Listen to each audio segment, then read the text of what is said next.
Hi boys and girls, this is Miss Bettis and we're going to finish Midnight on the Moon by Mary Pope Osborne.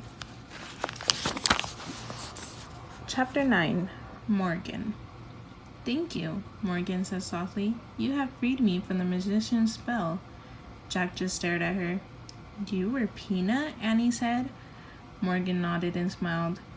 Really? You were with us all the time? Said Jack. On all our missions? Morgan nodded again.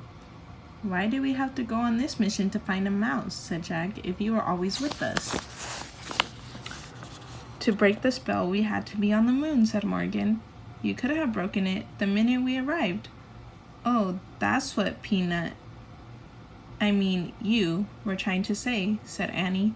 We didn't have to leave the moon base at all. Morgan nodded, smiling. But the moon man came along to help us, said Annie. He drew a constellation of a mouse. Is he a friend of yours? Morgan shrugged. Let's just say we had a little talk. He stopped by the moon base while you were out. The same way you had a talk with the ninja master, right? Said Jack. And the monkey and the sorcerer? Morgan nodded. I always squeak to the ones who helped you. But how do they understand you? A mouse, said Jack. Morgan smiled again. Certain wise ones understand the language of little creatures, she said. I bet it was you who turned the pages of the books, said Annie, to show us where to go next. Morgan nodded. But who turned you into a mouse? Said Annie. Morgan frowned. A certain person who likes to play tricks on me, she said. His name is Merlin. Merlin, said Jack, the greatest magician who ever lived. Morgan sniffed. He's not that great, she said. He doesn't even know I have 2 brave friends who help me. Us? Said Annie shyly. Morgan nodded. And I thank you both with all my heart. You're welcome, said Jack and Annie. Morgan handed Annie to the Pennsylvania book. Are you ready to go home now? She asked. Yes, said Jack and Annie. Annie pointed to a picture of the Frog Creek woods. I wish we could go there, she said. The treehouse started to spin. It spun faster and faster and faster. Then everything was still. Absolutely still. But only for a moment.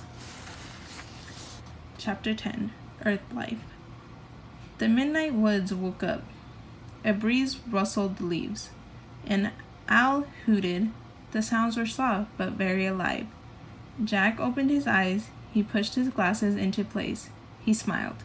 Morgan was still with them. He could see her in the moonlight. Her long white hair was shining. Morgan, can you in the treehouse stay?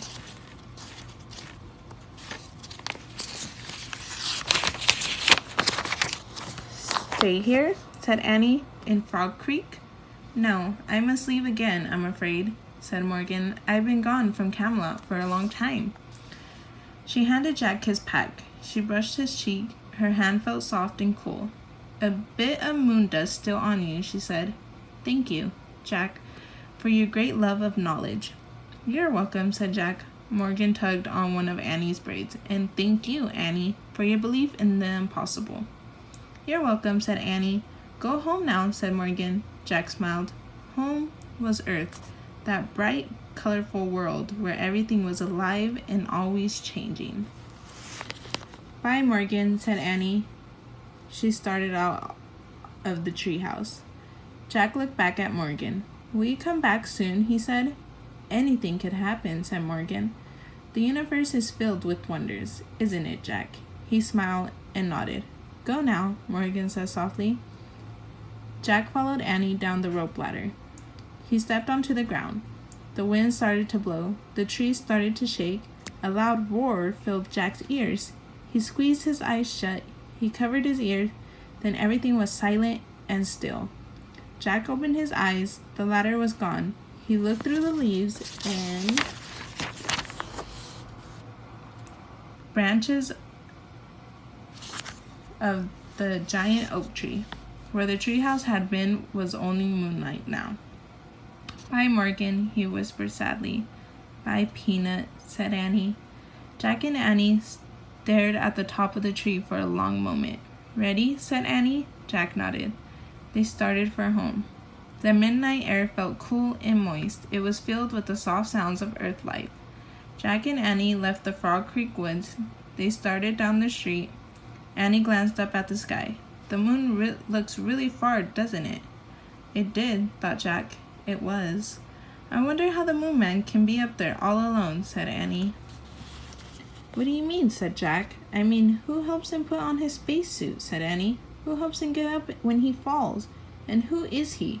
Added Jack. Who do you think he was, said Annie. He must be a scientist or an astronaut from Earth, said Jack. No, I think he's an alien, said Annie, from another galaxy. Jack scoffed. What makes you say that? I just feel it, said Annie. Wrong, said Jack. There's no proof that aliens exist. Maybe not now, said Annie. But don't forget, we were in the future. Oh, brother, said Jack. They crossed the yard and climbed their back steps. Annie tiptoed inside the house. Jack followed her. Before he shut the door, he glanced up at the moon. Was Annie right, he wondered? Could the moon man have come from another galaxy? Morgan's words came back to him. The universe is filled with wonders, isn't it, Jack? Good night, moon man, Jack whispered. Then he closed the door.